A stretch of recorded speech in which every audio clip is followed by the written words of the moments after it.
Dobrodošli, gospe in gospodje. Vljudno dobrodošli na današnjem akademskem forumu. Moje ime je Gorazd Justinek, sem dekan Fakultete za državne in evropske študije. Vas lepo pozdravljam. Koristim to priliko, ker je tole en tak prvi dogodek tovrsten v tem letu, da vam vsem zaželim vse dobro, uspešno v tem letu. Tako da mi smo kar hitro začeli, bi rekel, z akademskimi forumi in podobnimi dogodki. Verjamemo, da bo to leto v tej luči se nadaljevalo. Sicer pa bo moja vloga danes predvsem v nekem moderatorskem smislu tele današnje okrogle mize. Jaz sem zelo vesel, da v bistvu današnji ta dogodek namenjamo, bi rekel, zaključku enega večletnega projekta, ki je trajal v okviru naše raziskovalne skupine na naši fakulteti in v sodelovanju z Evropsko pravno fakulteto. Kot že sam naslov samega raziskovalnega projekta, tudi današnje, bi rekel, okrogle mize, reforma demokratične in pravne države v Sloveniji. Naši kolegi, ki so sodelovali v tej raziskavi, so pripravili cel kup, bi rekel, enih publikacij. Ena takšna je tudi tukaj, ki si jo lahko potem, oziroma lahko tudi že vmes jo vzamete. Nekaj izvodov je tukaj na voljo.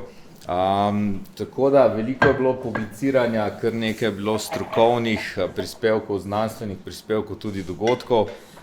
In naši kolegi bodo o tem več povedali, kaj se vse s tem v zvezi dogajalo. Zelo me veseli, da v bistvu v okviru današnje predstavitve, kjer bomo predstavili zaključke tega večletnega raziskovanja, gostimo, bi rekel, tako eminentne goste, posebej tu izpostavil predsednika Ustavnega sodišča. Nas zelo veseli, da ste si vzeli čas in prišli torej naše ugotovitve tudi poslušati, in mnogi seveda drugi, ki so tudi danes tukaj prisotni. Tako da brez nadaljnega bi jaz besedo predal vodji tega projekta, kolegu Jerneju Letnarju Černiču, da predstavi, pove nekaj ključnih zadev, misli, ugotovitev in tako dalje, potem pa bom besedo sukcesivno predajal naprej. Nekje uro pa pol smo rekli, bi zadeva trajala, potem seveda zaključimo z vprašanji, debato in tako naprej. Tako da, Jernej, izvoli, beseda je tvoja. Hvala lepa, Gorazd. Lep pozdrav tudi v mojem imenu. Današnje srečanje je v bistvu zaključek večletnega raziskovalnega projekta o reformi demokratične in pravne države v Republiki Sloveniji. Ta projekt je financirala Agencija za raziskovalno dejavnost Republike Slovenije preko temeljnega raziskovalnega projekta.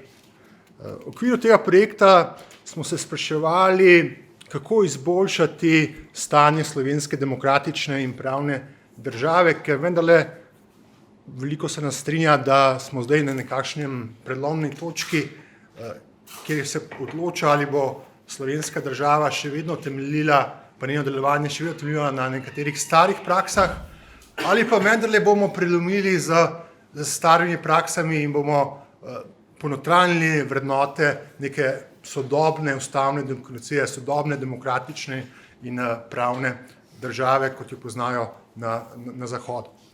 V bistvu je ta projekt razdeljen na 4 dele. V prvem delu smo se osredotočili na zgodovinski kontekst, razloge, zakaj slovenska pravna in demokratična država ne deluje tako dobro, kot bi si vsi skupaj želeli. Proučevali smo kršitve človekovih pravic v prejšnjih sistemih, analizirali smo razloge, zakaj ustavna demokracija ne deluje tako dobro. Potem v drugi fazi, ki je bila bolj endogena narave, smo se osredotočili, kaj so notranji razlogi. Kateri so tisti notranji razlogi, zakaj vse veje slovenske države tako neučinkovito delujejo, včasih celo rečemo nepošteno do običajnih ljudi, kateri so tisti temeljni razlogi. Potem v tretjem pa četrtem delu smo se bolj osredotočili na eksogene dejavnike, se pravi, kako mednarodne institucije, kot sta Evropska unija in Svet Evrope, vplivata na vladavino prava in delovanje ustavne demokracije v Republiki Sloveniji. In preko teh 4 različnih sestavnih delov smo proučevali, zakaj je stanje slovenske pravne demokratične države takšno, kot je in kako ga je reformirati in kako je izboljšati. To, kar se večina z nas, ki živimo v tej državi, želi. Ta projekt je tekom samega trajanja, v bistvu tega projekta smo producirali izjemno veliko število publikacij, nekatere lahko vidite na spletni strani tega projekta, od objav v uglednih mednarodnih revijah, od objav poglavij v mednarodnih primarnih založbah, od objav številnih znanstvenih publikacij na področju vladavine prava in prava človekovih pravic. Denimo 2007. leta sem skupaj s študenti objavil prvo analizo nastopa Slovenije pred Evropskim sodiščem za človekove pravice od leta 1994 do leta 2016. Številne objave, tako da smo glede ciljev projekta, glede znanstvenih ciljev, ker pri raziskovalnih podjetjih se vedno meri, če je prijavitelj izpolnil cilje, ki jih je obljubil na začetku svoje prijave, smo jih kar izpolnili, večkrat izpolnili. Poleg tega smo tudi organizirali 4, celo 5 mednarodnih konferenc tukaj v Ljubljani, pa tudi v tujini. Nazadnje smo pa tudi ob koncu projekta pripravili strokovno publikacijo, ki imate zdaj v rokah, Reforma demokratične in pravne države v Sloveniji, kjer s kolegi analiziramo stanje, potem pa na koncu tudi podajamo predloge, kako izboljšati delovanje slovenske sodne, izvršilne, zakonodajne veje oblasti, pa tudi seveda delovanje celotne slovenske družbe, za katero ugotavljamo, da morda še ni ponotranjila teh temeljnih vrednot slovenske ustavne demokracije. Seveda morda zdaj preden zaključim ta začetni del, vprašanje, zakaj smo se odločili, da prijavimo ta projekt, zakaj je to področje potrebno bilo natančne znanstvene obravnave, pa tudi strokovne obravnave, zakaj je potrebno danes toliko govoriti o delovanju slovenske demokratične in pravne države.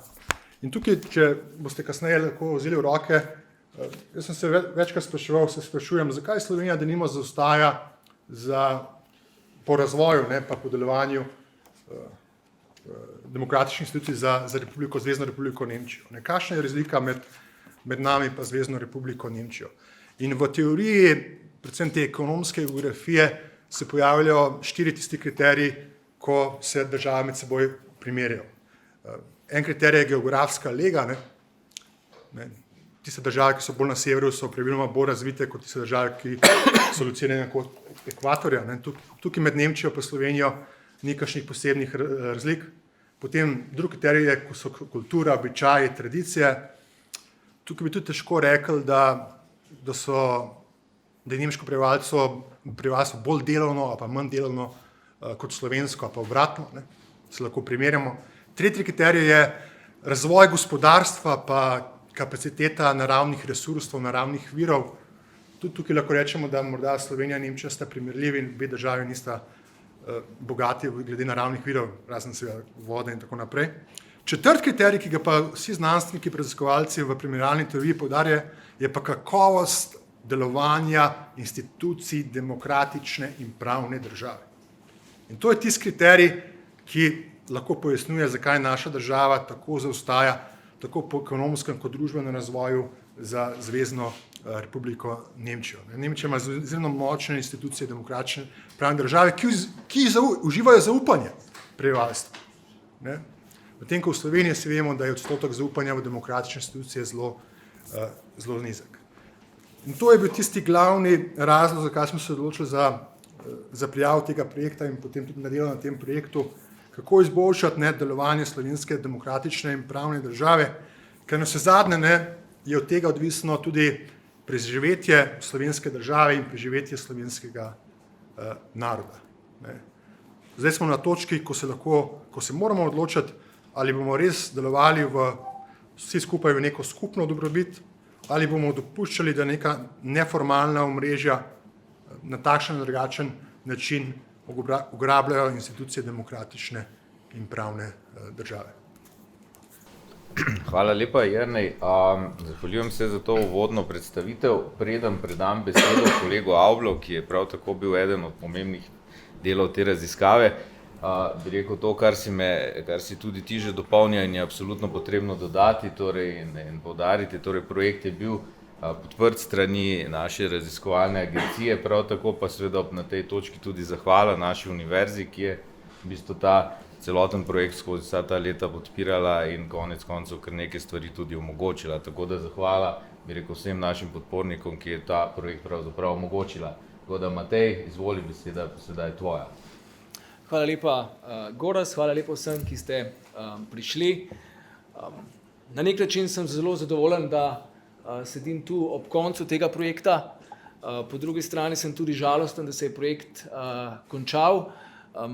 Med drugim zato, ker delo v zvezi s tako tematiko, kot je reforma demokratične in pravne države, ni nikoli dokončano in se bomo v zvezi s tem gotovo še precej tako v svojih univerzitetnih, profesionalnih in siceršnjih življenjih še zelo ukvarjali.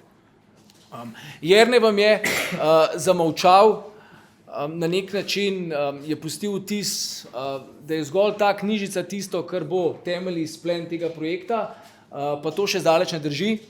Namreč tekom tega leta bo pri ugledni mednarodni založbi Hard Publishing išla tudi monografija o reformi slovenske demokratične in pravne države, kjer bodo pravzaprav vse temeljne ugotovitve tega projekta na znanstveni način obdelane in prikazane tudi za mednarodno javnost. In na ta način bo ta projekt zapolnil pomembno praznino, nekako uvrstil Slovenijo na akademski raziskovalni projekt tudi v zvezi s problematiko demokratične in pravne države. Slovenije doslej na tem zemljevidu ni bilo. Mednarodni opazovalci so, lahko rečem, zelo pavšalno Slovenijo zelo dobrohotno opisovali kot tisto pridno učenko, vendar na žalost tisti, ki pač v tej državi živimo in delujemo, vemo, da eno je pridna učenka na papirju, drugo pa je pridna učenka v realnosti. Ta projekt smo začeli pred 3 leti.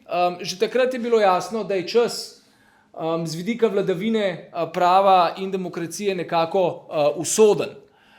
Stanje v Sloveniji ni bilo rožnato, vendar ko smo raziskovali in tudi v tesnem sodelovanju z kolegi iz tujine, smo ugotovili, da so trendi tako endogeni kot egzogeni, da tisto, kar se dogaja v posameznih državah, so v bistvu bolj lokalne partikularitete nekega globalnega trenda zahodne civilizacije, kjer imamo opravka z zatonom demokracije in vladavine prava. In to je nekaj, kar želim izpostaviti, ker demokracija in vladavina prava sta vendarle tista dva konstitutivna elementa zahodne civilizacije, ker na eni strani demokracija daje, kot je reklo slovensko ustavno sodišče v zadevi Titova cesta, posameznikom pravico do samouresničenja. Bistvo demokracije je torej samouresničenje posameznika, bistvo vladavine prava z roko v roki z demokracijo pa je to, da to samouresničevanje se dogaja in se odvija v družbi, ki ne dopušča arbitrarnega delovanja zlasti oblasti, pa tudi drugih posameznikov v horizontalnih razmerjih. In če govorimo o zatonu ali pa usihanju demokracije in vladavine prava na globalni ravni, torej govorimo o tem, da se zmanjšujejo možnosti pravičnega, nearbitrarnega samouresničevanja posameznikov. In to je seveda slabo in je skrb vzbujajoče.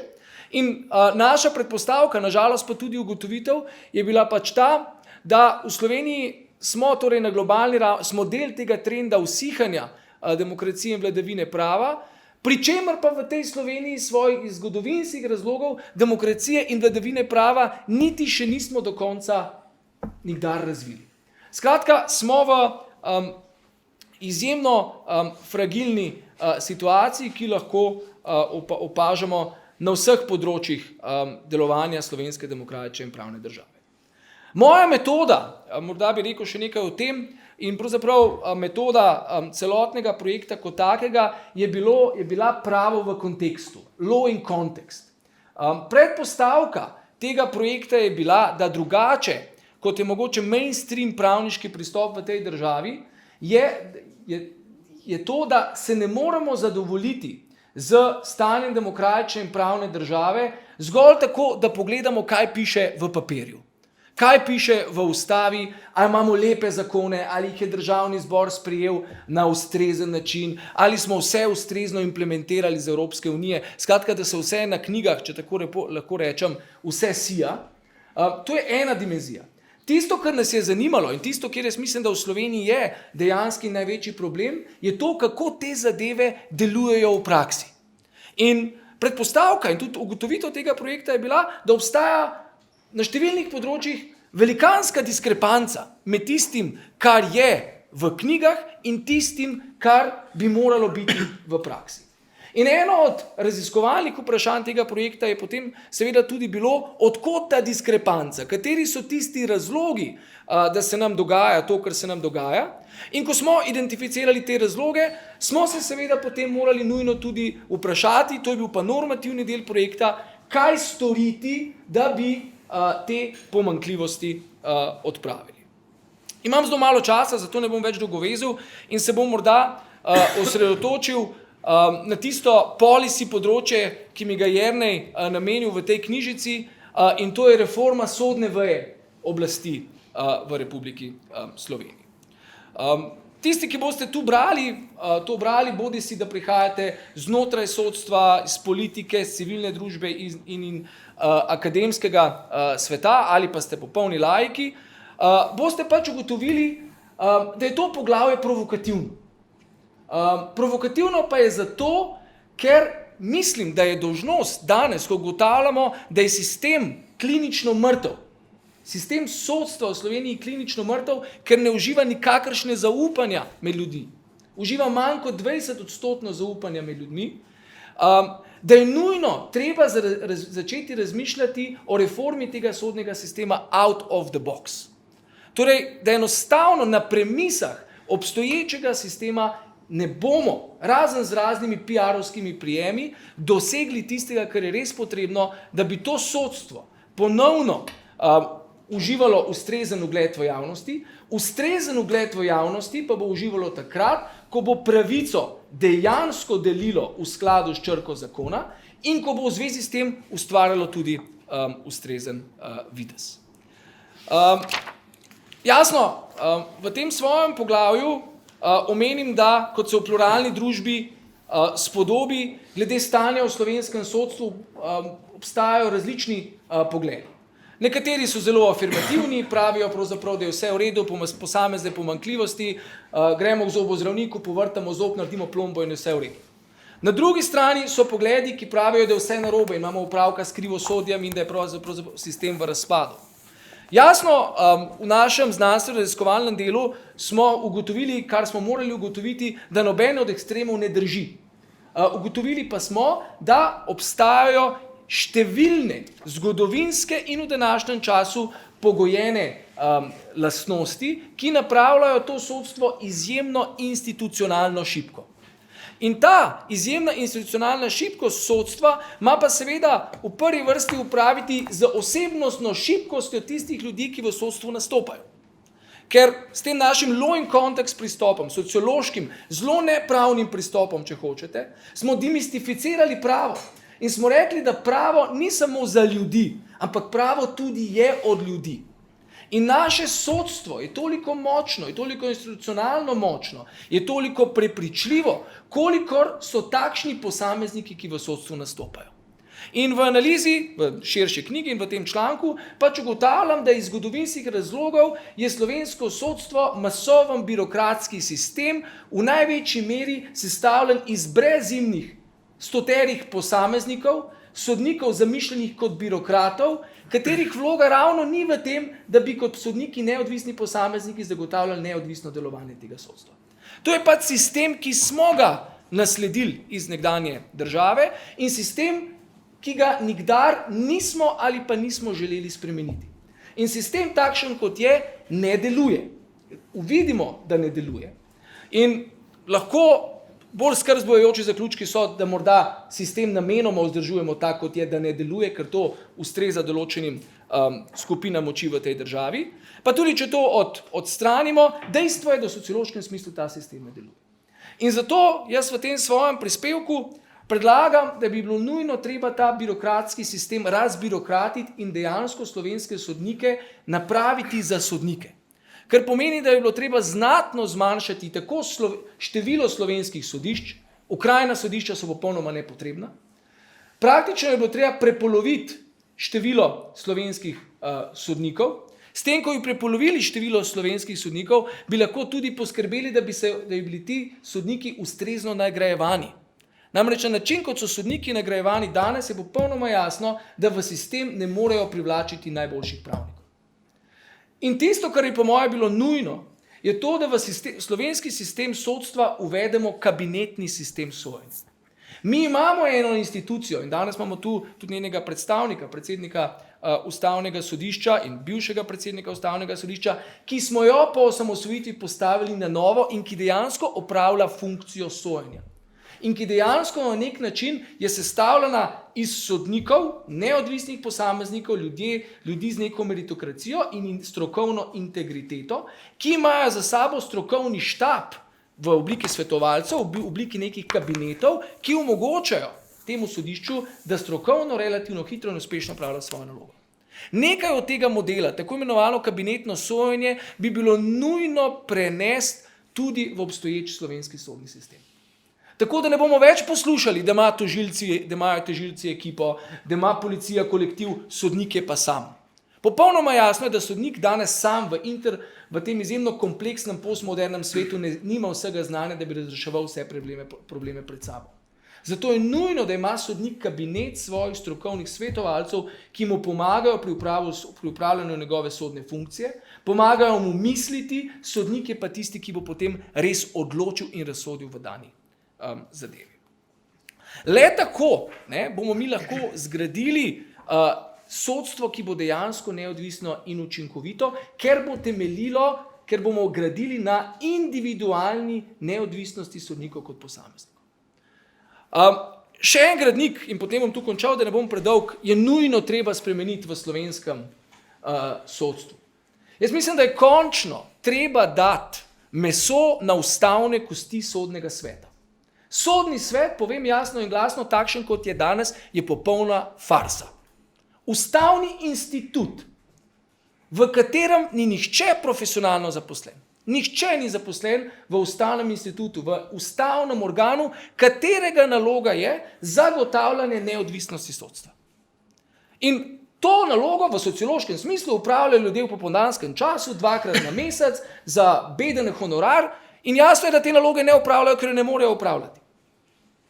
In če že nadaljujemo sociološko, tisto, kar je potrdilo to našo trditev, je nedavni odstop Verice Trstenjak iz sodnega sveta, ki je jasno povedala, da čeprav je šla v to institucijo v dobri veri z najboljšimi nameni, v takšni, kakršni je, svojega poslanstva ni mogla upravljati. In poglejte, dokler bo sodni svet takšen kot je, torej kot ustavni institut, organ, ki zagotavlja neodvisnost sodstva in te svoje funkcije ne more upravljati, sodstvo kot tako ne more biti neodvisno. In to je treba nujno popraviti. In jaz mislim, da ob vstopu Trstenjakove ni bilo nikakršnega resnega strokovnega odziva, pa tudi političnega odziva na to dejstvo, kaže, da v tej državi pripravljenosti za te politične spremembe ni. In tu pridemo do točke, kjer je morda vse skupaj, o čemer zdaj govorim, popolnoma utopično. Kajti v demokratični državi lahko do sprememb ne more priti tako, da se jih mi zmislimo v akademskem svetu in bodo potem zaživele, ampak potrebujemo neko široko politično podporo tem idejam, ki bodo te ideje na politični način v zakonodajnem ali pa celo ustavodajnem procesu prelile v prakso. Zastavlja se vprašanje, ali v Sloveniji obstaja takšna politična pripravljenost za implementacijo tega, kar je nujno potrebno. Ne samo tega, kar smo se mi zmislili. Nam je popolnoma vseeno, ali bo kdo upošteval naše ideje ali ne. Seveda bomo počaščeni, če je bile upoštevane. Ampak vendarle, jaz mislim, da bi odgovoren politični razred neke resne države moral prepoznati, da sistem takšen, kot je, kot sem ga opisal, sistem birokracijega, masovnega, neodvisnega sodstva, sistem sodnega sveta z novim zakonom, ki ga pa dejansko ne more izvajati oziroma lahko učinkuje samo na papirju, garantira to, da neodvisnost sodstva v praksi ne bo obstajala. In tu sem prepričan, je potreben nek politični prelom. Ali bo do njega prišlo, je pa tudi odvisno od zdravja celokupne slovenske ustavne demokracije. Pojavljajo se namreč dve interpretacije. Morda lahko rečemo, da je slovenski politični sistem po vzoru drugih političnih sistemov tudi v Zahodnji Evropi implodiral, da je tako šibak, konvencionalne stranke so pač usahnile, da je pač podvržen temu ohranjanju statusa quo. In da je pač to stanje nenamirno. Bolj zaskrbljujoče pa je, če je ta status quo odraz namirne stvaritve, ohranjanja takšnih institucij, ki so namenoma ohranjene kot take, da svojega poslanstva ne morejo upravljati. Če pa to drži, imamo pa opravka z več kot za sistemsko krizo slovenske demokracije, imamo pa opravka z izjemno globoko krizo slovenske demokracije, kjer lahko govorimo o ugrabljeni državi. V ugrabljeni državi, ne ki jo je nekdo ugrabil in stlačil v kovček, ampak v državi, kjer volivci nimajo dejansko več vzvodov prek političnih strank, da bi pripeljali do reforme, do tistih potrebnih reform, političnih reform, ki jih ta država potrebuje. In jaz mislim, da so to tiste teme, ki jih je naš znanstveni projekt osvetlil in za katere si nadejamo, da če naj bi šla ta Slovenska republika v neko pravo smer, da se bo o njih začela upravljati tudi resna javna razprava. Mi bomo o tem govorili pač s svojimi kolegi, znanstvenimi kolegi v tujini. Upamo pa, da bo plusknilo tudi kaj v slovenski civilno-družbeni prostor, da ne glede na politične razlike, da se implementirajo tiste rešitve, ki so nujne potrebne. Namreč, s tem zaključim, čeprav je pravna država politični koncept par excellence, to je politični pojem par excellence, je pa hkrati to tudi predpolitični pojem. Kajti obstoj pravne države, torej garancij nearbitrarnosti, je predpostavka vsakega poštenega političnega procesa. In resnim političnim strankam v katerikoli državi bi moralo biti v interesu, da pošteno tekmujejo. In za pošteno politično tekmo je najprej treba spoštovati tisto, kar je že v slovenski ustavi. In zagotoviti, da to iz slovenske ustave prelijemo tudi v prakso. Onkraj tega potem lahko politika počne, kar hoče. Treba pa zagotoviti te temeljne predpostavke, za katere v projektu ugotavljamo, da niso vzpostavljene, da gremo v določenih segmentih celo nazaj, da ni politične pripravljenosti, da bi se vzpostavile in da morda se tudi ne vzpostavljajo namenoma. To pa je tisto, kar nas skrbi. Hvala lepa, Matej, za kar nekaj, bi rekel, nanizanih izzivov. Kot omenjeno je pri raziskavi smo sodelovali naša fakulteta tudi z našo sestrsko fakulteto, Evropsko pravno fakulteto, tako da kolega Marko Novak, izvoli, beseda je tvoja, da nakratko predstaviš svoje. Hvala lepa, lep pozdrav vsem. Evropska pravna fakulteta je bila tukaj udeležena v manjšem deležu, vendar to ne pomeni, da se nismo trudili, da nismo,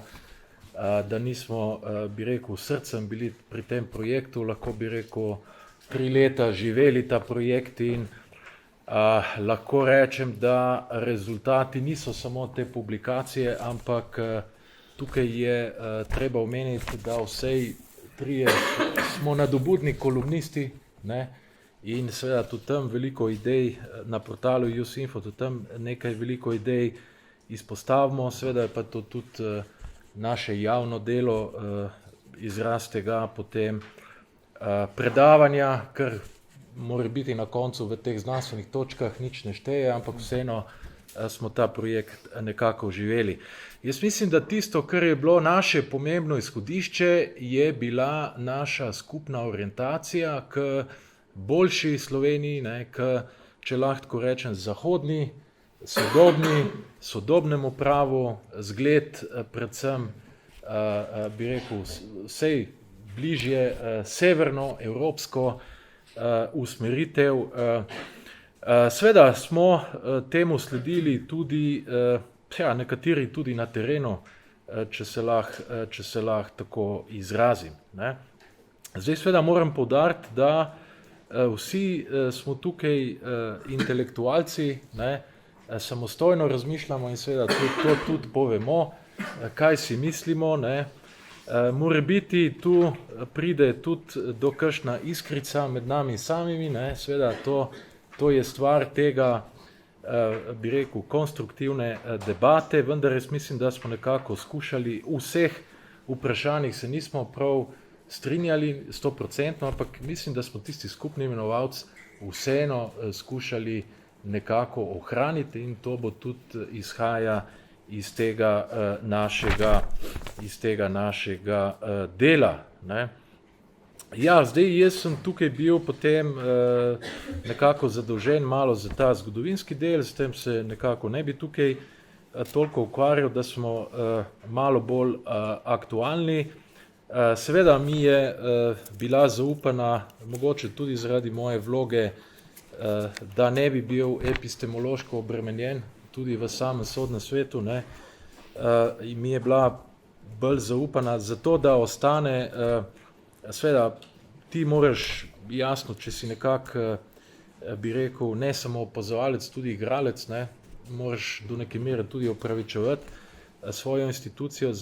Je bila pa seveda namen raziskave pa kritičnost, ne, in zato mi je bila zaupana vloga malce obdelave zakonodajne veje oblasti, ne. Seveda, tukaj sem se jaz precej ukvarjal, jasno, tudi na terenu, če lahko rečem, z volitvami sodnikov, ne. Če tudi mogoče imamo kakšne malo drugačne poglede, trdno stojim na prepričanju, da je ta naša ustavna ureditev, ne, kjer vendarle nekako še vedno ostajamo, bi rekel, vedno bolj osamljeni, ali celo, če nismo edini v Sloveniji, ne, da, mislim, v Evropi, da sodnike voli parlament. Jaz sem to na lastni koži izkusil kot zelo, zelo slabo prakso, ne, ki jo je seveda nujno potrebno spremeniti. Seveda so možni tudi drugi pogledi, jih cenim, jih spoštujem predvsem kritično diskusijo, ne, seveda o tem se potem nekako vendarle potem moramo pogovarjati. Ne. Zdaj seveda, dobro, tukaj nujno se moram nekako odzvati na problem samega sodnega sveta. Jaz mislim, da tukaj je najbolj pametno, ne, slediti, bi rekel, evropski praksi. Ne. Predvsem, bi rekel, tem germanskemu modelu, ne, kjer to seveda najbolje deluje. Ne. Tudi vsi evropski sistemi niso dobri, ne, predvsem ta mediteranski del. Tudi v tem je seveda zaupanje v sodstvo nizko. Francijo, razvita država, vendar zaupanje v sodstvo, tudi v institucije, ni visoko. Ne.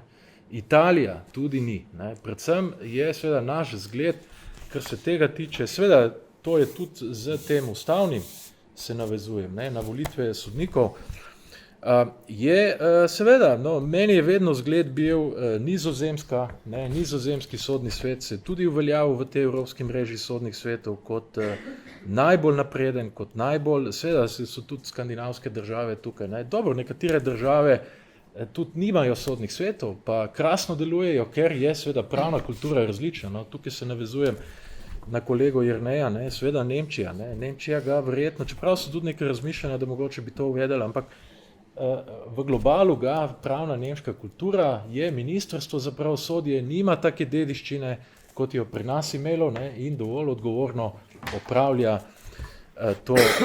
to funkcijo. Ne. Mogoče zdaj seveda tudi sama institucija, jaz nisem tako kritičen, ne, dobro, seveda do institucije sodnega sveta, čeprav seveda bi jo bilo treba nadgraditi. Ne.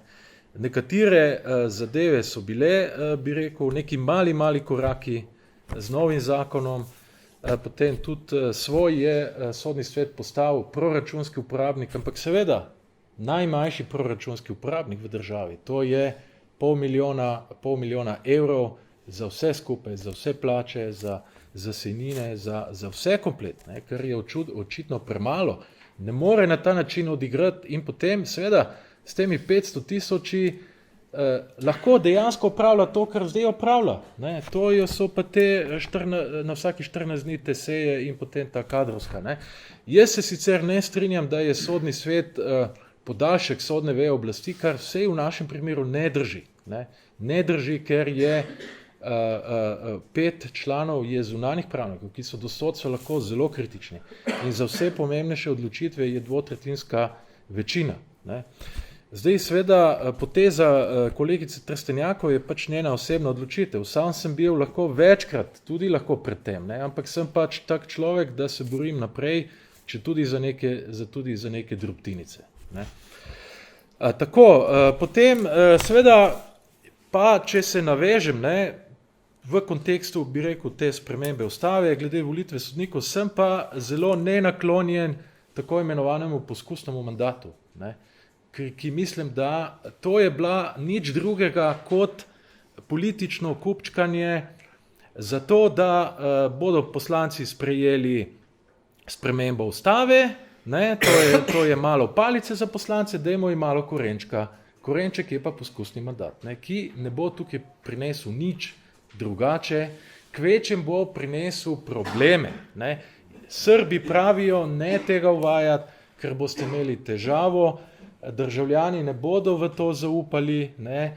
Nihče si ne želi, da mu sodi poskusni sodnik, ne. Zakaj nimam jaz pravega sodnika in tako naprej. Ne. To je, kar se tega tiče. Ne. Zdaj seveda sem pa jaz tudi, kar se ostalih zadev tiče, tudi naše ustave, zelo razočaran, da Slovenija ni uspela oblikovati pokrajin. Ne.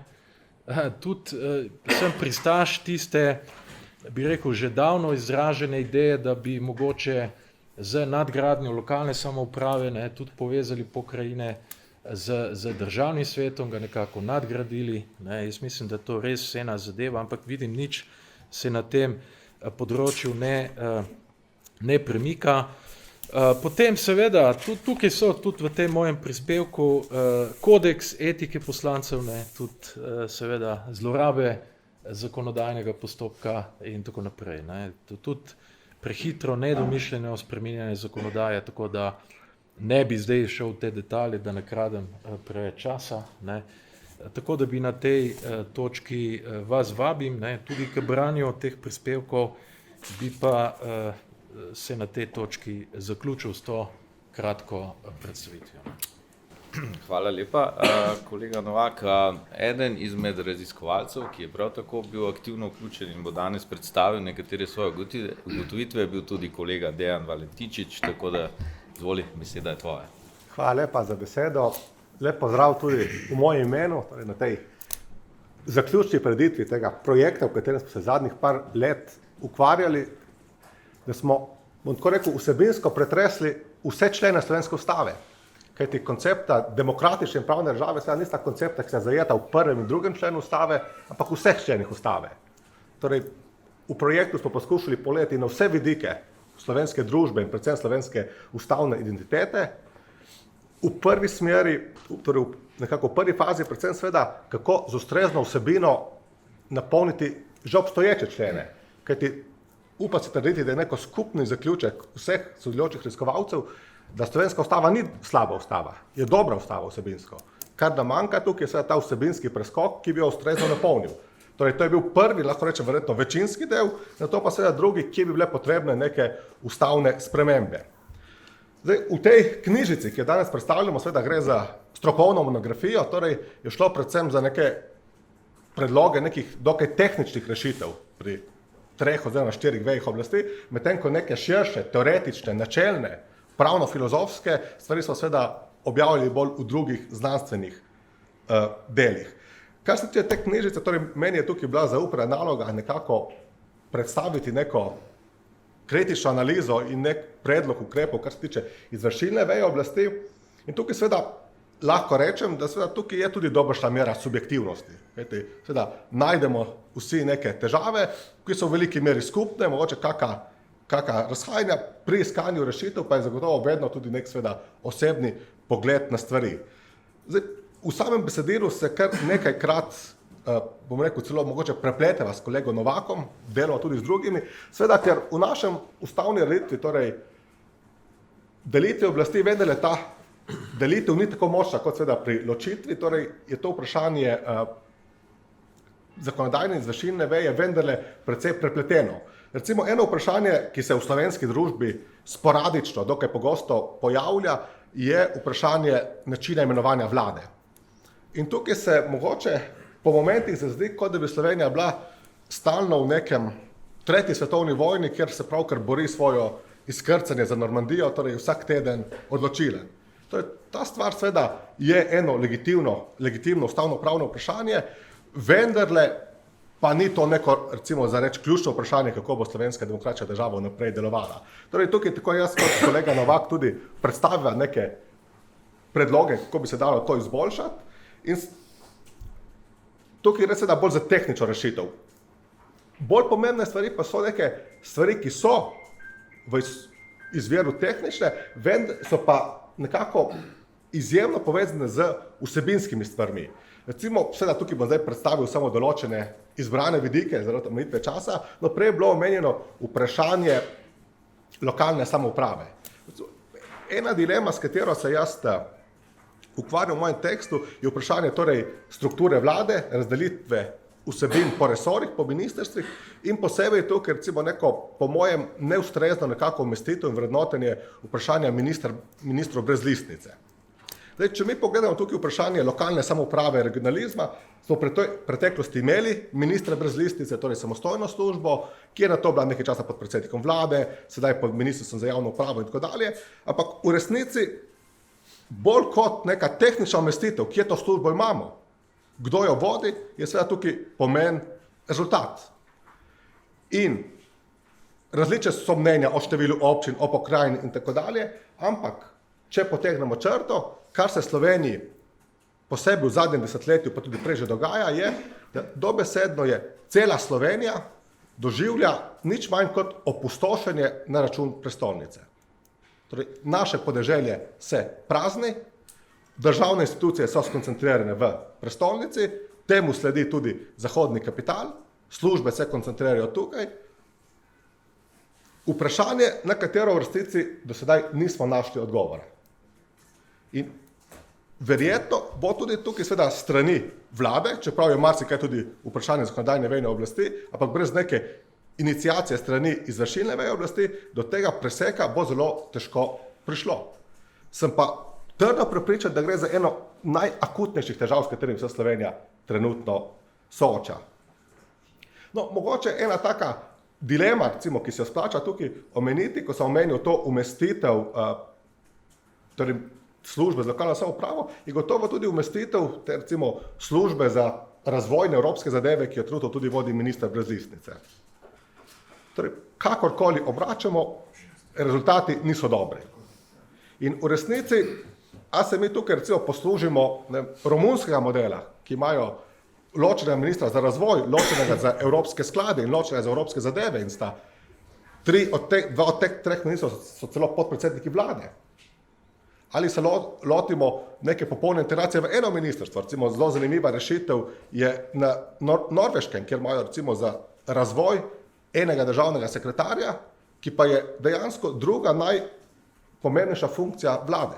Torej, vlada pod vodstvom predsednika vlade ima seje enkrat na teden pa se ločno dobijo zgolj ministri, ki zajemajo resorje za razvoj in tej seji vlade predseduje državni sekretar, ki je nadrejen vsem tem. Torej, v Sloveniji imamo nekako to bitko, recimo ta služba za evropsko kohezijo in razvoj s svojimi 10 zaposlenimi z področja razvoja in 200 zaposlenimi z področja evropske kohezije, ki sta nekako vedno v tej bitki med seboj, ampak dejstvo je, da ne na enem in na drugem vidiku ni bilo nekega napredka in preboja v zadnjih letih. Tudi stvar za premislek. Mogoče še ena stvar, ki bi jo veljalo omeniti, je, kolega Avbelj je prej omenil, da ima naše sodstvo institucionalno zelo šibko. Lahko rečemo, da to velja za vse tri veje naše oblasti, ne zgolj za sodstvo. In ena stvar, recimo, ki se vsi predstavniki izvršilne veje do sedaj pri nas niso nekako znali izboriti pristojnosti, je, torej, da bi upravljali pristojnosti, ki jim po ustavi gredo. Recimo, če pogledamo vprašanje recimo ekonomsko-socialnega vidika, reform in tako dalje, torej tukaj imamo en organ, ki se mu reče ekonomsko-socialni svet, v katerem sedijo predstavniki izvoljene veje oblasti, potem pa še neki dve interesni združeni, ki se nekako zdi, da skoraj edini od treh partnerjev, ki je tukaj demokratično legitimiran, najmanj pristojnosti in najmanj besede. Ker smo seveda na univerzi, lahko menimo tudi vprašanje visokega šolstva, predvsem seveda javnih univerz, kjer se tudi ta pojem, torej visokošolske svobode nekako razteza na vse mogoče in nemogoče vidike in torej je skoraj da že to država v državi. Podobno bi tudi lahko rekli glede sodne veje oblasti, kakor jaz berem ustavo, torej seveda sodnik zagotovo samostojno odloča kriv, nedolžen ali v civilnem postopku, kdo ima prav, kdo ima prav, seveda, ali pa to zajema popolnoma vse vidike sodnega življenja, to si jaz predstavljam, kot da bi potem nek minister pa poslanec rekel, glejte, jaz sem včeraj umoril, ampak če boste meni zaradi tega sodili, bo poseg v drugo vejo oblasti. To ne more biti. Torej, kar se takih stvari tiče, so ustavne postavke povsem primerne in jih samo potrebno nekako jim dati ustrezno vsebino. In mogoče še dva vidika, da izpostavim, torej, kako pa bi do tega prišli. Torej, ena stvar, in tukaj, kjer se najbolj izkaže, da živimo v nekem začaranem krogu, je seveda, da potrebujemo predstavnike izvršilne veje oblasti in si upa trditi, da enako velja za zakonodajno vejo oblasti, z bistveno večjim ugledom, kot ga danes imajo. Torej, z neko politično avtoriteto, ki imajo seveda neko željo in vizijo se na tem področju izpostaviti in tudi vsaj poskusiti stvari spremeniti. In prav v tem kontekstu, zakaj govorim, da je to začaran krog, seveda, če se pogovarjamo pri vsakem poslancu, ministru, o vsakih 10 evrih njegove plače, o vsakem mesecu nadomestila po koncu mandata, o vsaki kabinetni zaposlitvi, o vsakem avtu, kdo lahko ima stopi na avtu in kdo nima, seveda zelo težko bomo v te dve veji oblasti potem privabili najsposobnejše posameznike, ki seveda so mogoče nek svoj profesionalni, strokovni zenit nekje drugje dosegli, čisto dostojno živijo, pa mogoče čisto iz neke osebne iniciacije bi se želeli preizkusiti tudi v javnem življenju, ampak seveda zelo težko se bo nekdo odločil za ta korak, če bo prišel domov k družini in rekel, glejte, jaz bi zdaj šel v javno življenje, bomo pa sedaj prikrajšali za to stvar, to sem sedaj v moji službi imel, tega pa ne bo, ampak se bom izpostavil. Torej, zelo težko se da je pričakovati to od ljudi. In mogoče samo še zadnja stvar, ena, kar bi se pa resno tudi bilo potrebno vprašati in smo se spraševali zadnja 3 leta, je, ko govorimo seveda o naši ustavni ureditvi, kaj pravzaprav pomeni več suverenosti in kaj pomeni manj suverenosti. Torej, v Sloveniji smo, kar se tiče nekih, bom rekel, tako kapitala, zasebnega sektorja, kot nekih strokovnih funkcij, izjemno nacionalistična družba. Ksenofobični smo do tujih vlaganj v Slovenijo, ksenofobni smo do nekih privatizacij, kjer je bil nekako vključen tuj kapital, ksenofobni smo do vključevanja v strokovne gremije neke tujce, ki bi lahko izven naše prvič slovenske omejenosti, drugič neke seveda čustvene vpetosti prevetrili naše vidik vsebinskih izbir. In seveda zaključek je, da smo, kjer smo. Kako je vse to mogoče spremeniti? Torej seveda z državljanskim pogumom. Torej, potrebujemo posameznike, ki so pripravljeni, torej ne životariti v političnem življenju leta in desetletja, ampak imeti točno neko jasno vizijo, kaj bi radi naredili in zakaj bodo tudi zaradi tega deležni številnih polen. Toliko z moje strani. Hvala lepa za te uvodne misli. Jaz bi se res vsem zahvalil, ker ste bili vsi tako natančno točni, da ste se točno držali časa. Tako da bo kar nekaj časa potem se odprlo tudi za razpravo. Vseeno mogoče v sklepu teh uvodnih mislih še nekaj besed strani kolega Jerneja. Potem pa, kot rečeno, bi odprli razpravo za vaše komentarje, vprašanja in tako dalje, tako da bi vas kar že zdaj pozval, da morda se pripravite, potem pa odpremo prvo rundo teh vprašanj. Tako da, Jernej, izvoli še. Iz zaključkov mojih kolegov, tudi zaključkov tega projekta, izhaja, da v bistvu glavne težave pri delovanju slovenske demokratične in pravne države izhajajo iz nas samih. Iz ljudi, ki so nosilci javnih funkcij v slovenski državi, kot vseh drugih, ki živimo vsakodnevno v slovenski družbi. In seveda potem smo se spraševali, kaj je potrebno storiti, da bo slovenska pravna in demokratična država delovala boljše kot sedaj. In seveda prvi korak je, da vsi skupaj, in še posebej pa nosilci javnih funkcij, ponotranjijo vrednote demokratične in pravne države in da jih resnično začnejo uporabljati pri vsakdanjem poklicnem življenju. Seveda ta sprememba mentalitete, pa teh domačijskih praks, pa te umazane povezanosti, kot je pravi Martin Krieger, to težko dosežemo čez noč, v nekaj letih. Za kaj takega je verjetno potrebna sprememba nekaj generacij. Pa vendarle lahko znotraj slovenske demokratične pravne države tu in zdaj, že danes, sprejemamo nekatere praktične pa konkretne ukrepe, ki bi omogočili ponotranjenje teh vrednot demokratične in pravne države.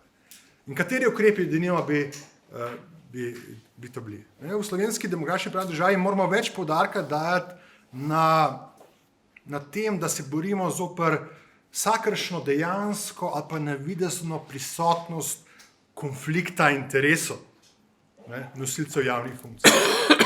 Da so to družinski, prijateljski in tako naprej. V slovenski družbi imamo zelo dobro urejeno to preprečevanje dejanskih konfliktov interesov. Manj pa to navidezno odsotnost konflikta interesov. Te neformalne povezave, ki morda niso vidne na prvi pogled, vendar pa vseeno obstajajo. Vsi vemo, da obstajajo določena omrežja, ki želijo uveljaviti svoje zasebne, partikularne interese.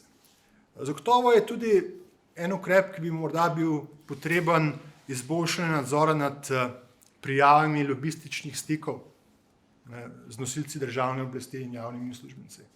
Tukaj je lahko slovenska država stori veliko bolje v primerjavi z drugimi državami.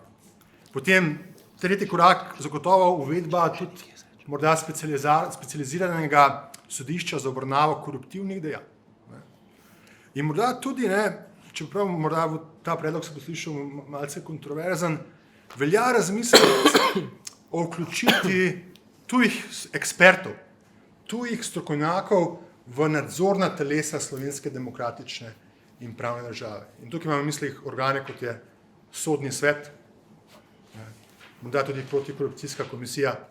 Države iz naše bližnje okolice, kot sta Kosovo pa Albanija, imata že tuje strokovnjake v teh nadzornih telesih. Prav zaradi tega, ker so preveč domačijsko povezani, kot tudi pri nas.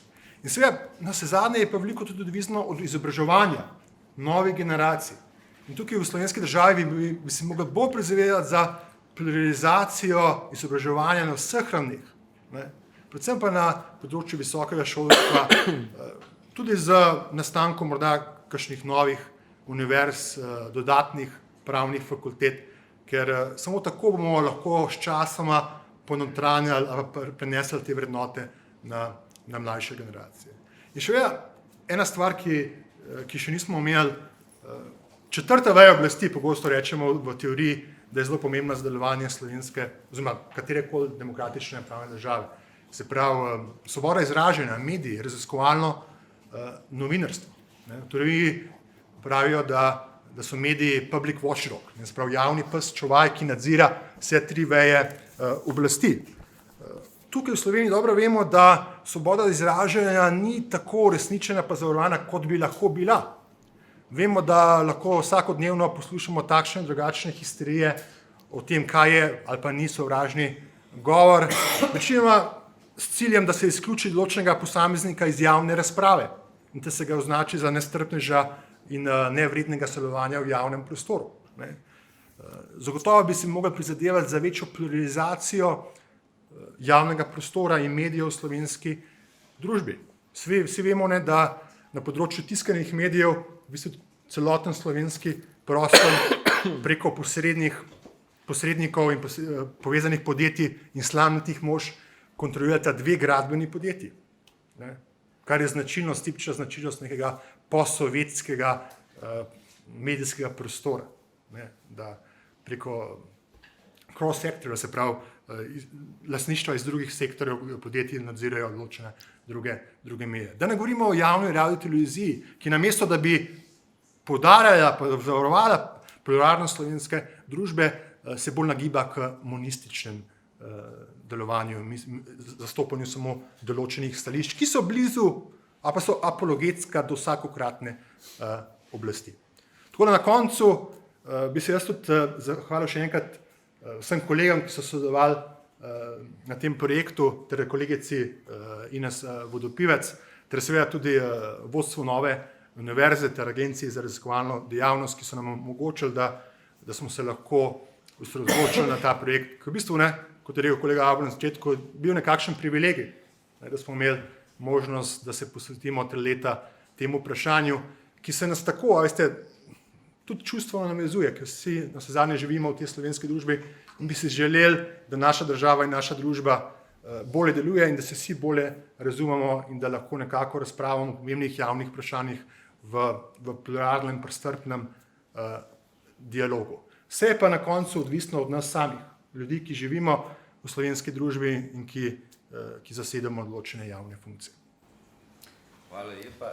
Jernej, kot rečeno, tukaj sem jaz obljubil razpravo, da odpiramo razpravo. Zdaj, k razpravi se je prvi prijavil kolega Avbelj. Tako da, kot rečeno, smo zelo natančni bliž časom, tako da izvoli. Pravzaprav bom ukradel na samo minuto in začinil vse skupaj. Ne? In na nek način namenoma, na drug pa tudi ne, se zoprstavil recimo temu Jernejevemu hegelijanskemu pogledu. To, kar je Jernej opisal, je družba angelov. Družba polna integritete, odsotnosti konfliktov, domačijskosti, odsotnosti nepotizma, zajedavskih praks in tako naprej. Takšne družbe ni. Takšne družbe ni in je ne bo. In najlepše so to povedali ameriški federalisti. Madison je lepo rekel, if men were angels, there would be no need for the law. Torej, ker ljudje nismo angeli, potrebujemo pravo. In zdaj pa je vprašanje, ne? Zdaj se pa selim, zdaj bom pa Marx, ne bom Hegel, ne? Se bom pa iz idealističnega preselil zelo v materialistično. Ne? Kaj je pravzaprav tisto, kar je nujno potrebno, da pravo v družbi, ki je interesno konfliktna, ki je in bo in do pantiveka nepotistična, domačijska, polna zajedavskih in slabih praks. Kaj je potrebno, da bo pravo, ta družba je pa vendarle se dogovorila, da pravo bo imela, kljub sem svoji pokvarjenosti, ne? Kaj je treba, da bo pravo res delovalo? Ne? In ključni odgovor Marksov in moj tukaj bi bil ekonomija. Če mi želimo, pravo je neke vrste sistem zavor in ravnovesij. In če mi želimo, da bo neka družba in v interesu, da pravna država deluje, da demokracija deluje, potrebujete v družbi sistem zavor in ravnovesij med različnimi ekonomskimi skupinami, ki so približno enako ekonomsko opolnomočene. Torej, za ves ta tvoj medijski in drug pluralizem v osnovi potrebuješ ekonomski pluralizem. In zdaj pridem do tega, to sem pravzaprav želel povedati, v čem je slovenski problem? V čem je Slovenija tako zelo drugačna in tako zelo na slabšem od vzhodnoevropskih, višegrajskih, nepridnih, malopridnih, porednih držav? Potem, da imamo v Sloveniji še vedno v precejšnji meri ali pa v mnogo večji meri kot te poredne države vzpostavljen državni ekonomski monopol. In ta državni ekonomski monopol, državni in paradržavni in na državo vezanih podjetij, je tisti, ki zagotavlja vse prisoten monizem in ki lahko plačuje za odsotnost ali pa za neizvajanje sistema zavore ravnovesij. In na tem mestu je Slovenija v mnogo slabšem položaju kot Orbanova Madžarska. Na Orbanovem Madžarskem je Orban zasedel institucije, nima pa ekonomije, s katero bi lahko vladal. V Sloveniji pa imamo ekonomijo, ki je monopolna, ki sploh več, kot lahko spremljamo vsak dan, da je ne govori o avtoriteti državnih institucij, sploh več ne potrebuje institucij, da bi lahko vladali. V Sloveniji je lahko predsednik vlade vsakdo, zato ker so centri moči nekje drugje. In jaz mislim, da je to tudi znanstvenega, pa strokovnega in političnega vidika pravzaprav treba prepoznati kot glavni izziv resnične demokratične in pravne države v Sloveniji. Kako zagotoviti pluralizem zasebne lastnine, opolnomočenja, saj približno na enak način različnih družbenih ekonomskih skupin, da bodo lahko tekmovale in drugo spremljale v tem boju, katera greši in katera ne greši. Ko se bodo te ekonomske skupine začele samo omejevati, bomo imeli tudi interesni pritisk v tem, da bodo sodišča dobra, da bodo sodišča hitra, da bodo sodišča učinkovita. Dokler pa tega ne bo, pa bo praksa takšna, kot je zdaj. Tako da zelo marksistično bi jaz pravzaprav poudaril, da je pravzaprav ključni slovenski izziv, tisti, ki determinira dejansko delovanje slovenske demokratične in pravne države, je vprašanje ekonomskih monopolov oziroma njihove odsotnosti. O tem smo že govorili tudi na teh akademskih forumih in še bomo govorili. Ampak, če se res premaknemo onkraj paragrafov, ki nas ne zanimajo, pa čeprav smo pravniki, če res pogledamo sociološko, je to tisto temeljno vprašanje in tista temeljna struktura, to bo Gorazd lahko potrdil kot ekonomist, po katerem, to smo tudi v knjigi ugotovili, po katerem se Slovenija loči od vseh ostalih vzhodnoevropskih držav. Zdaj pa ne bom več nič rekel. Ok, hvala lepa. Hvala, Matej. Torej, kot obljubljeno, odpiramo zdaj razpravo. Jaz bi se absolutno tule strinjal, če samo navežem tole. Dejansko smo, mislim, da dober mesec nazaj, morda mesec pa pol, imeli en akademski forum ravno na temo svobodne podjetniške pobude, kjer smo te stvari odpirali. Mislim, da je bila ta ponotranjenost zasebne lastnine, odnos do zasebne lastnine, veliko smo o tem govorili.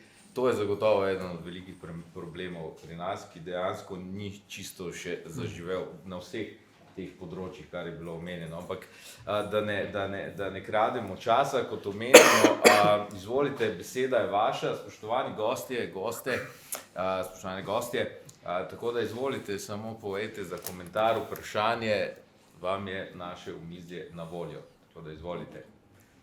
Predlagam, da na 3 sprejmemo komentarje, vprašanja, na to pa se bo panel odzval. Ljudno prosim za kako vprašanje, da ne bo kolega Avbelj še tretjič ali četrtič Marksa citiral. Izvolite. Hvala lepa. Bom prebil let. Pa se morda najprej zahvalim, prebil bom pa let tudi zaradi tega, ker imate čas pridanje, pa bom prvi, ki bo tudi verjetno učel. Zahvalim se vam za povabilo in pa za te misli, ki ste jih povedali. Mislim, da so zelo dobrodošle. Recimo, mi na Ustavnem sodišču se še ukvarjamo praktično za drevesje, pa hkrati moramo videti tudi sistem. Marsikaj, kar ste povedali danes, imam neke svoje misli, komentarje, za vse verjetno ni časa. Marsikaj niti ne morem ocenjevati, marsikaj pa ste me spodbudili, da razmišljam naprej. Tisto, kar mogoče dvoje bi izpostavil. Prvič, če poskušam preslikati to, kar ste govorili na moje vsakdanje delo, potem te misli gredo zagotovo na tiste primere, ki jim na sodišču rečemo, da so sistemske narave. Največkrat bodo prišli seveda, kar se strani preko presoje ustavnosti zakonov, torej strani v ena zadev po presojamo samega zakonodajalca, pa tudi s strani samih ustavnih pritožb. Tudi ustavna pritožba lahko kdaj odpre popolnoma sistemsko vprašanje. Ampak ravno pri ustavnih pritožbah tega ni tako veliko. Torej, mogoče informacija, da čez palec rekel 90% primerov so vprašanja, ki niso sistemska ali pa ki niso več sistemska. Ta, ki niso več sistemska, nas še posebej skrbijo, zato ker se moramo ponovno ukvarjati. Medtem ko pri zakonih je velikokrat sistemsko osnovno. Velikokrat pa tudi ugotovim, da čeprav gre za sistemsko vprašanje, imam neko stališče o tem sistemskem vprašanju, mi ustava dopušča, bom rekel, ali eno stran ali drugo stran, pa bo še vedno ustava. In tu se pokaže potem tisto tehtanje, kaj je pa boljše. Ustavim pa se, ne smemo pa recimo učinkovitosti, pa ne moremo presojati, ne govorimo o ustavnosti in zakonitosti. Moment, v katerem sem pomislil v bistvu in tukaj mogoče se z eno nogo, ker sem še vedno profesor, z eno nogo potegnem sabo celotno verigo, ki jo vidim od izobraževanja pravnikov po vse do sodišča, pa je, mislim, da bi na drugačen način morali izbirati sodnike. Mislim, da to, kar smo delali približno leta 2007-2008, ko se je bil poskus spremenitve zakona o pravniškem državnem izpitu, da bi za te, ki bi radi odšli naprej in zasedli položaj v pravosodju, sodniki, tožilci in tako dalje, bi bila ena druga pot, težja pot, dodatni izpiti, presoja osebnosti kot takih.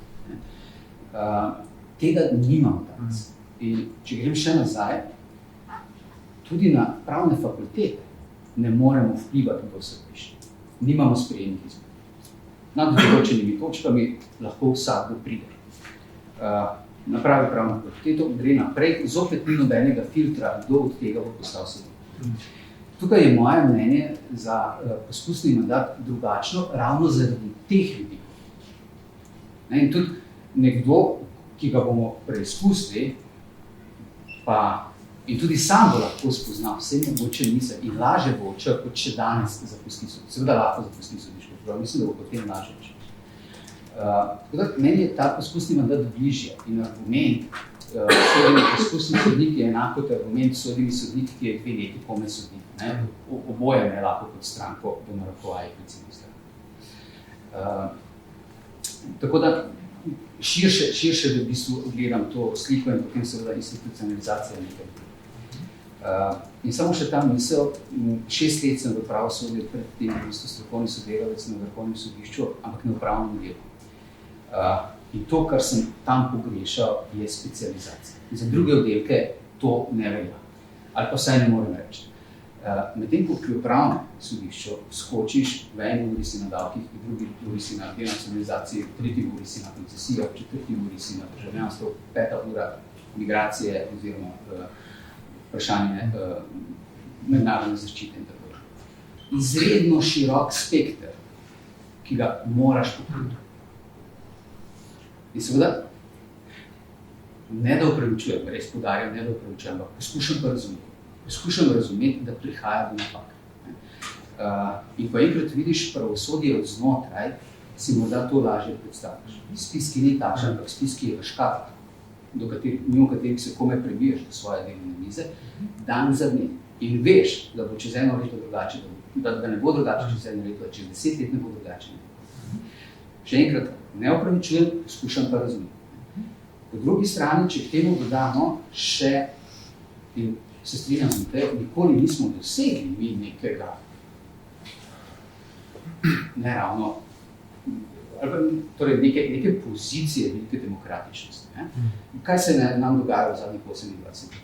Ostali smo samostojni, čez 3 leta, leta 97, 4 leta smo se že začeli prilagajati pravo Evropske unije. Takrat smo sprejeli pridružitveni sporazum in v bistvu je predlagatelji, zakonodajalci sta se ukvarjali s pravom Evropske unije.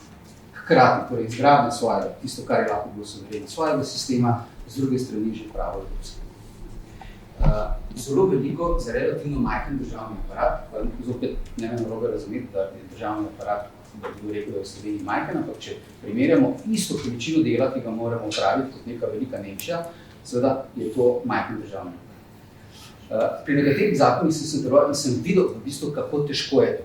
In takrat se mi je recimo vtisnilo v spomin, kako dobro bi bilo, če ne bi bilo direktiv. Če bi bile samo uredbe. Nimamo delo. Sem razumel ministrstva, ki so preko vlade potem predlagale zakonodajalcev v področju zakona. In zdaj skupaj sodno vejo oblasti, ki mora po nečem popolnoma novem sodno. Moje mnenje je, da zorimo. Jaz mislim, da zorimo.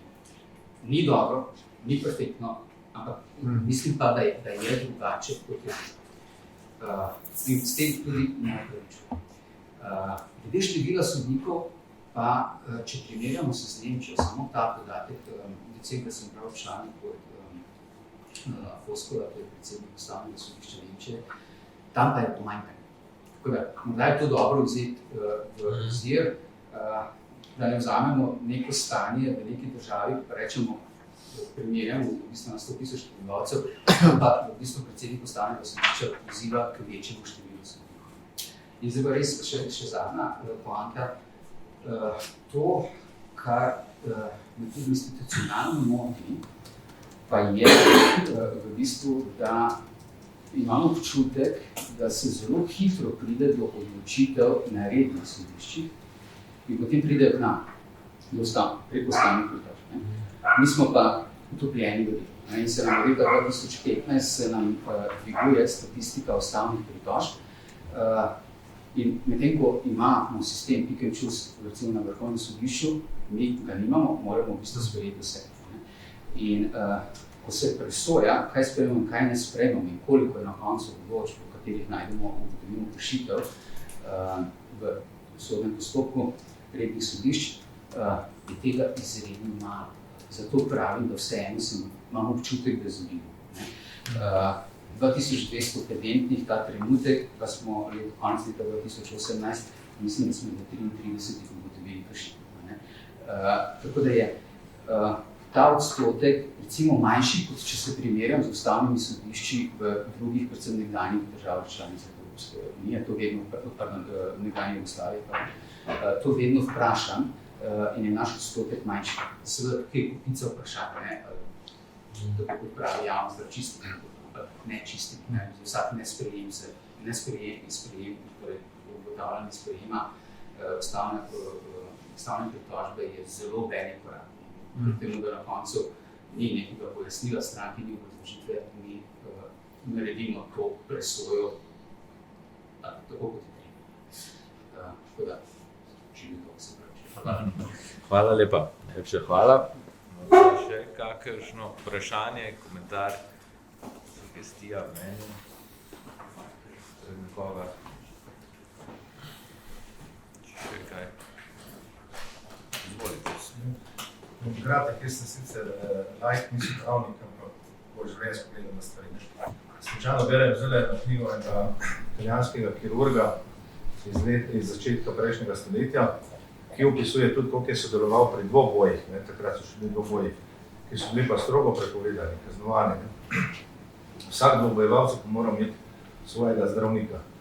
In kar hočem povedati, potem, ko se je dvoboj končal, ko je nekdo bil ranjen, so zdravniki morali napisati zapisnik, da se je do poškodbe prišel čisto pri slučajnem mimohodu.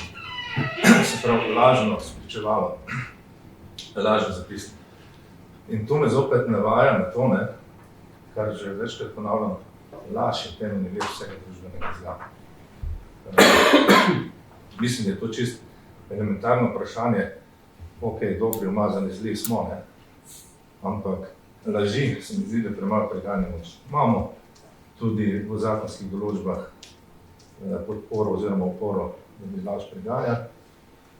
Mislim pa, da se tega premalo poslužujemo. Da je to čisto en tak elementarni vzvod, ki bi mogoče to družbo grdih, umazanih, pa zlih lemečka, kot je v tej smeri Angelov spremenil. Hvala. Hvala lepa. Morda še kakšno? Izvolite, profesor. Kot je kolegi Puhalič moje ime, Jaz malce prebral skrbno tole gradivo in moram reči, da sem malce rahlo razočaran nad sporočilno povednostjo posameznih misli, pa nad jezikovno narodnostjo. Jaz sem jih samo v sklepnih ugotovitvah na 2 straneh naštel 19. 4 odvečne tujke, pa par zelo neuspelih formulacij. Bom zelo kratek. Odvečna tujka je kompleksno, odvečna tujka je prosperirajo, odvečna tujka je absolutni minimum, odvečna tujka je podoptimalno. To se da vse lepo z besedami ali pa z besedami iz našega uradovalnega jezika povedati drugače. Pa zagotovo je narodno, da si lahko nadejamo krog krepitve pravne države. To je sila narodno povedano. Potem je narodno povedano tudi, da je spodjedeno bistvo aktivne legitimacije, potem, da sproži nekaj začaran krog, pa da pravna država stoji ali pade na ramenih oblastnikov. To so take jezikovne nerodnosti, ki imajo z vidika sporočilnosti bistveno manjši vpliv pa učinek, kot bi ga lahko imele, če bi bile povedane tako, kot se sliši v našem uradovalnem jeziku. Hvala lepa, oprostite, upam, da nisem pogovoril. Hvala lepa, profesor. Če še morda kakšen komentar, vprašanje, profesor Jambrek. Hvala za vprašanje, oziroma za odziva. Edino, kar se mi bota po glavi, medtem ko sem poslušal to, je nek pravzaprav zagovor ranljivosti sodstva in opazovanje položaja sodstva, ki je tako krhek v ustavni demokraciji, in mislim pri tem na problem neizvrševanja sodba. Mislim zlasti na neizvrševanje sodba ustavnega sodišča v postopkih na pobudo za oceno ustavnosti in na sodbe upravnega sodišča. V obeh teh primerih je jasno, da se postavlja konfrontacija med posameznikom ali organizacijo iz civilne ali gospodarske družbe, na eni strani in na drugi strani država.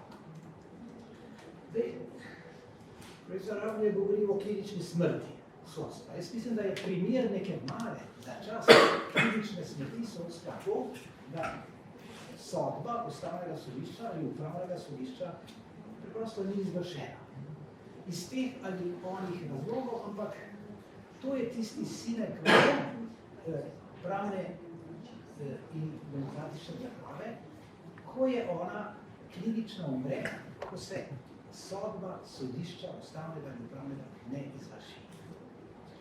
Zdaj, kaj se zgodi v primeru, ne govorimo o nekem izmišljenem primeru, ampak ne bom primera imenoval, ko sodba upravnega sodišča, ki je pravnomočna, ni izvršena. Ko je državni organ, ta ali oni, ministrstvo, vlada in tako naprej, preprosto ne izvršim teh primerov, ki jih poznamo. Zdaj, kaj v takem primeru lahko storimo? Več stvari seveda. Lahko se pokliče na pomoč upravne inšpekcije. Lahko se konec koncev tudi vloži ustavna obtožba. Lahko se ustavni postopek sproži proti ministru. Lahko se konec koncev poda kazenska ovadba zaradi zlorabe položaja proti tistemu uradniku, ki je na najnižji točki svojega delovanja oziroma delovanja nekega ministrstva, državnega organa, ni izvršil sodbe in ni bil zaradi tega sankcioniran. Objektivno je verjetno prišlo tudi do zlorabe položaja ministra, ki ni interveniral v takem primeru. Zdaj, vse to je seveda še potencirano v primeru neizvršene sodbe ustavnega sodišča. Primer seveda je tudi nekega načelnega stališča, ki ga pa poznam, Vrhovnega sodišča, ki je izrazilo dvom glede tega, ali se sploh je dolžno ali pristojno zadolženo za izvršitev sodbe Evropskega sodišča. Vse to so konec koncev primeri, ko je pravna država v Sloveniji klinična mrtva. Ampak zdaj vse te postopki, ki so na razpolago v pravni državi za izsiljenje izvršitve sodbe, tudi naprimer to, da bi lahko sodišče, upravno sodišče v izvršilnem postopku z nekimi denarnimi sankcijami podobno izsililo izvršitev svoje sodbe strani državnega organa. Vse to so pravzaprav neki, bi rekel, sorazmerno omejeni postopki, na katere se državni organ lahko izvrši. Državni organ preprosto tudi lahko, da ne izvrši sodbe, lahko tudi plača denarno kazen v izvršilnem postopku, ampak ta denarna kazen gre iz enega žepa države v drugi žep države in nihče zaradi tega proračunsko ni prikrajšan in si to država lahko privošči, v nedogled plačevanja denarnih kazni. Tako da tu bi jaz vendarle prišel nekoliko en korak še naprej od tega, kar je profesor Avner povedal, namreč, da je res, da ekonomski pluralizem,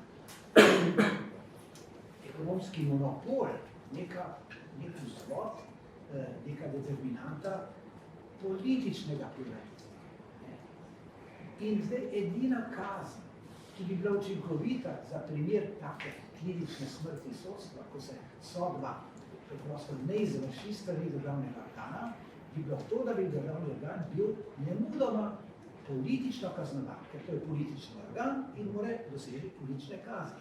Ustavno sodišče nima v primeru ustavne krize sankcij nad parlamentom, ki ne izvrši njegove sodbe, ali vlado, ki ne izvrši sodbe.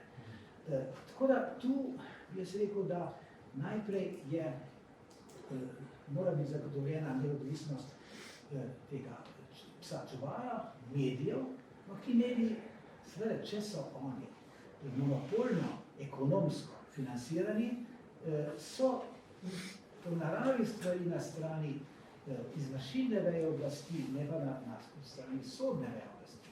In drugo, če ni zaradi ekonomskega monopola tudi pravega političnega pluralizma, oziroma prihaja do neke kontinuitete političnega monopola ene strani, v tem primeru pravzaprav si neka izvršila veja oblasti, nek državni organ lahko privošči vse.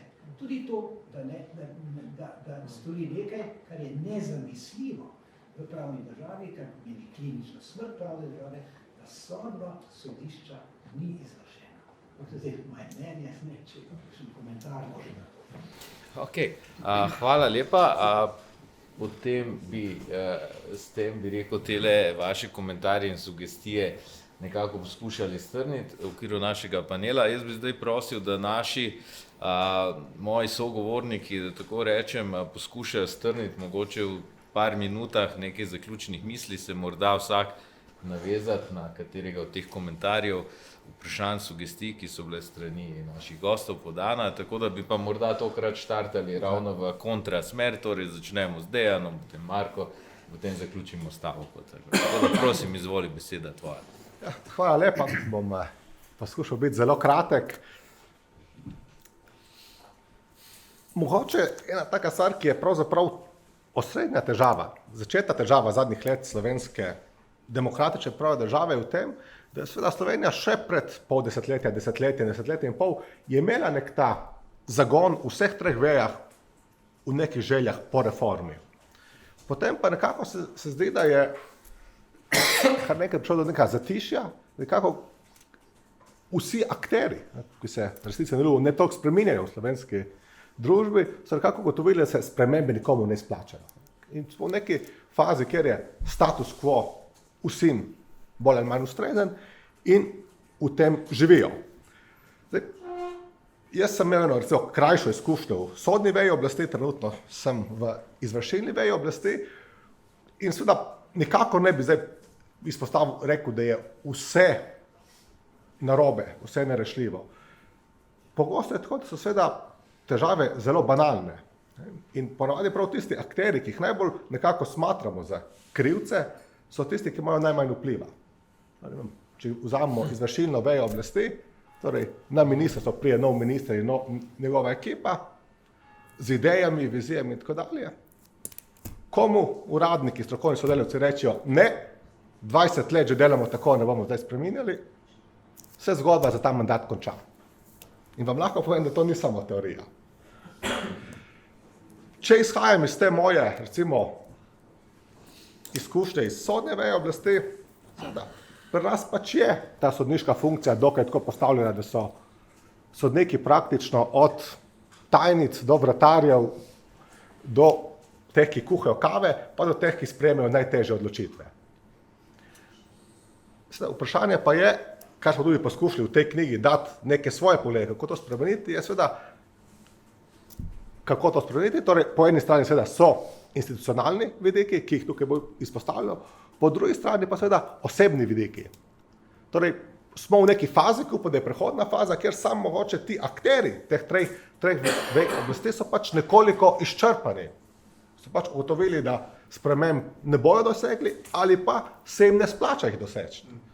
Torej, kar Slovenija potrebuje, je neko vsebinsko in seveda tudi personalno prevetritev, po mojem mnenju. Hvala lepa, Marko, izvoli. Ja, če bi jaz nadaljeval misel kolega, bi rekel, da verjetno se ta zagon zgubil po vstopu v Evropsko unijo, kajti pred tem vstopom je bilo veliko reform ravno glede tega približevanja in tako naprej. No. Ampak seveda bi pa tudi nekako svet videl predvsem priložnosti oziroma poti za izboljšanje stanja, seveda odprto, veliko mladih tudi študentov ima Erasmus izkušnje, spoznavajo študij na Nizozemskem, v Angliji in tako naprej, in seveda pride domov pa reče, zakaj mi nimamo tak sistem in tako naprej. V bistvu želim si, da bi ta odprtost naprej nekako obstala, seveda to odpiranje, sodelovanje, biti seveda v stiku s tistimi najbolj razvitimi, krepiti doma kritično misel, tako strani intelektualcev, intelektualci pravzaprav imamo to dolžnost, da smo kritični, da skrbimo k napredku. Seveda je pa tudi veliko jasno, ne samo na teh institucijah, tudi na celotni družbi, na tako imenovani pravni kulturi, če lahko tako rečemo. To seveda narod mora nekako zoreti, narod mora letes, ampak jaz nekako verjamem, da so neki premiki vendarle bili narejeni v zadnjih letih. Recimo kazen, če pogledamo uvedla so se recimo javna naročanja, čeprav smo do tega kritični, ampak prej, kot sem slišal, je enostavno bila, bi rekel, kazen javna skrivnost, da državni sekretar dobi 3%. To so celo tisti, ki so to izvajali v tistih divjih časih. Tudi tam smo se, bi rekel, smo se nekaj disciplinirani. Potem utajevanje davkov strani obrtnikov in tako naprej. Tudi tukaj je neka večja kontrola. Tudi tukaj so, bi rekel, neki uspehi. Jaz mislim, da vendarle nekako napredujemo.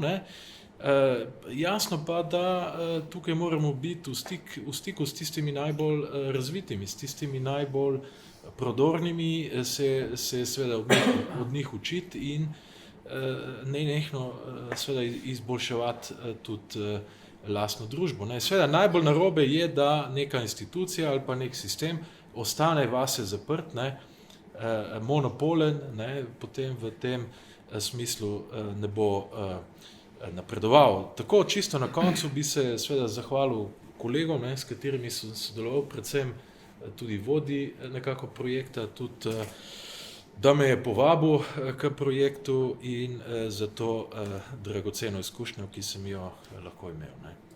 Hvala lepa. Matej, izvoli, beseda tvoja. Hvala.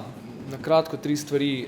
Dejansko lahko pritrdim opažanjem, da je tisto, kar je bilo reformnega momentuma v slovenski državi, se je dogajalo pod vplivom jarma Evropske unije.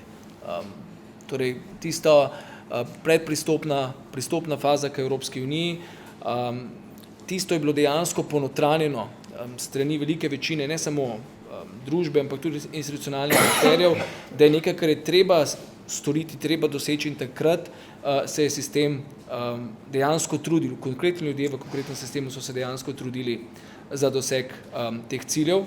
V veliki meri so bili te cilji tudi na papirju, s tem se je tudi komisija sama zadovoljila, pa vendarle dejstvo je, da po vstopu Slovenije v Evropsko unijo je ta momentum praktično popolnoma odmrl. In to lahko spremljamo tudi in specifično na področju sodstva samega. Kar se tiče neizvrševanja sodb, ima seveda profesor Jambrek popolnoma prav, da je to ne samo še en, ampak pravzaprav glavni indikator klinične smrti nekega sodstva, neke države. Tisto, kar pa je tu zaskrbljujoče ali pa samo po sebi lahko rečemo zanimivo, je pa neznosna lahkotnost nespoštovanja sodb. Neznosna lahkotnost, ki je pa posledica, po mojem mnenju, če spet gledamo nekoliko kontekstno sociološko, vse splošne banalizacije diskurza v tej državi. Torej, ker se je uresničila tista prirokba iz neke pesmi, kjer so prepevali bi nismo nič, bodimo vse, in ker je tej državi dejansko lahko vsakdo vse, so odpadli vsakršni standardi javnega diskurza, strokovni standardi in potrebni standardi vedenja in ravnanja institucij. Tega preprosto ni. In zato se v bistvu lahko s tako lahko ali pa težko roko, kakor se vzame, institucije te države odločajo, da odločb ne bodo spoštovali. Da preprosto rečejo, da odločbe Ustavnega sodišča, da to ni koalicijska prioriteta. A si sploh predstavljate, kakšno v neki normalni državi, kakšno sporočilo bi to neslo v družbo tiste države? Kakšno sporočilo nese odločitev Ministrstva za visoko šolstvo, ki reče, da sodbe Upravnega sodišča ne bo spoštovalo, ker se z njo ne strinja, ker to ni celovito zajelo določenega primera. V resni, normalni državi bi bil to prvovrstni škandal. V državi, kjer se je vse zbanaliziralo, je pa to nova normalnost, kjer gre zadeva lahkotno mimo. In ta lahkotnost se še pospešuje in še banalizira, in bolj kot je banalna, večji odmiki od resnih standardov se bodo lahko dogajali. In dejansko potem ni institucionalnih mehanizmov, s katerimi bi se lahko prizadeti učinkovito borili za svoje pravice. In tretja stvar, s katero bi v duhu tega projekta tudi zaključil, je dejansko meritokracija, raziskovalna in pedagoška odličnost, pravno izobraževanje. Veliko smo danes, tudi predsednik Ustavnega sodišča je pripovedal o potrebi po specializaciji, o neustreznem načinu imenovanja sodnikov v preteklosti, sedanjosti. Jaz sicer mislim, da bi bila velika zmota in politična nespametnost, da bi omejili dotok novih sodnikov v obstoječi sistem in za nove sodnike uvajali poskusni mandat, ker problem niso tisti, ki jih ni v sistemu, ampak tisti, ki so. In s tem, ko bomo mi uvedli poskusni mandat, bomo še bolj zavarovali obstoječi sistem, za katerega po moji oceni lahko trdimo, da ne deluje. Profesor Petrič, ki ga danes žal ni tukaj, je enkrat v enem svojem intervjuju izjemno pronicljivo rekel, da ta država na vse pretege vlaga v športno elito, v vrhunske športnike in se z njimi proslavlja in ponaša. Država, ki bi bila resna demokratična pravna država, ki bi zares želela imeti resna sodišča, bi morala v prvi vrsti vlagati tudi v svojo pravno elito, v svojo državniško administrativno elito. Mnogo večje države, kot je Slovenija, recimo Francija, namenoma od druge svetovne vojne naprej je vzpostavila le grand école, ki vzgajajo to elito. In to so države, ki imajo mnogo večjo kritično maso ljudi. In jaz mislim, da to je tudi ena od ključnih predpostavk razvoja v prihodnje, da bi ta država ne rečem morala ustanoviti, ampak morala vzpostaviti pogoje, dopustiti, da se razvije elitna pravna izobraževalna institucija. Vzpostaviti pogoje in seveda to tudi finančno podpreti, ker je to stvar države. Ne samo nekih zanesenjakov, ki bi radi imeli elitno fakulteto, ampak stvar države, ki je dolžna zagotoviti pravno elito, ki bo lahko konkretno in korektno vodila njene institucije. In jaz mislim, da bi ta država morala te pogoje vzpostaviti tako, da bi dejansko pogledala, katere od obstoječih fakultet pa so raziskovalno odlične, katere pa kaj proizvajajo, katere pa so konkurenčne tudi v mednarodnem merilu. Jaz ne mislim, da moramo ustanoviti novo fakulteto, pa še novo univerzo, pa še kakšno, pa še kakšno. Jaz mislim, da je tega ustanovljenega zdaj že kar nekaj in da tudi nekaj že kar deluje, kako lahko vidimo, ampak država bi zdaj morala vzpostaviti pogoje, da v pošteni tekmi med temi fakultetami vzpostavimo neko kronski izobraževalni program za pravno elito, slovensko in tudi mednarodno. In to je bil potem tisti majhen kamenček, ki bi postopoma z leti omogočal tudi razrast dejansko meritokratskih institucij, ki jih resna država potrebuje. Hvala lepa. Zadnja beseda gre za vodji projekta, tako da Jernej, izvoli. Ja, hvala lepa. Ko smo pred 3 leti začeli s tem projektom, pa tudi razlog, zakaj smo začeli, je bilo to izjemno nezadovoljstvo nad stanjem države, kjer živimo. Stanje njenih institucij demokratične in pravne države. Od nepoštenega sojenja do nepluralnega medijskega prostora, do neke simbioze med različnimi vejami oblastmi, do nezadovoljstva nad neponotranjenjem teh temeljnih vrednot demokratične in pravne države. Stanje od takrat se ni izboljšalo. Stanje je enako, a če ne še slabše, kot je bilo pred 3 leti. Jaz se ne strinjam s tistimi komentarji iz občinstva, da pri nas nimamo več sistemskih težav pri delovanju slovenske demokratične pravne države. Te še vedno obstajajo, še vedno imamo težave pri zagotavljanju notranje neodvisnosti sodne veje oblasti, še vedno so težave pri zagotavljanju delitve oblasti med izvršilno vejo oblasti in zakonodajno vejo oblasti. Še vedno so težave glede kakovosti slovenske ustavne demokracije. Ravno danes je bil objavljeno poročilo skupine The Economist o kakovosti ustavnih demokracij po svetu. In Slovenija že 10. leto zapored nazaduje. Stanje ustavne demokracije v Sloveniji se zmanjšuje. Da ne govorim še o številnih pritožbah pred Evropskim sodiščem za človekove pravice, sodiščem Evropske unije. Težave ostajajo.